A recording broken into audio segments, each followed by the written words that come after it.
India China ബന്ധം കൂടുതൽ മെച്ചപ്പെടുകയാണ്. ഇന്ത്യയുടെയും ചൈനയുടെയും പ്രത്യേക പ്രതിനിധികൾ വീണ്ടും യോഗം ചേരുകയാണ്. ബീജിംഗിലാണ് യോഗം. ഉഭയകക്ഷി ബന്ധം പുനഃസ്ഥാപിക്കുന്നതിനെക്കുറിച്ചാണ് പ്രധാന ചർച്ച.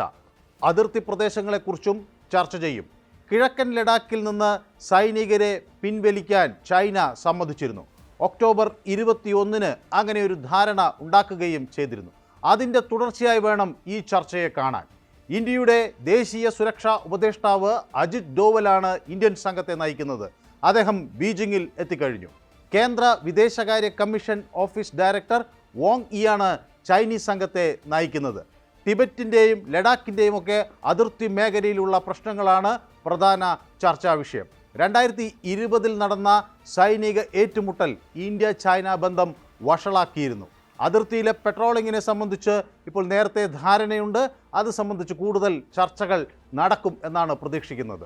ഏതായാലും ഇന്ത്യ ചൈന ബന്ധം ശക്തിപ്പെടുത്താൻ ഈ യോഗം നിർണായകമാണ് എന്ന കാര്യത്തിൽ തർക്കമില്ല.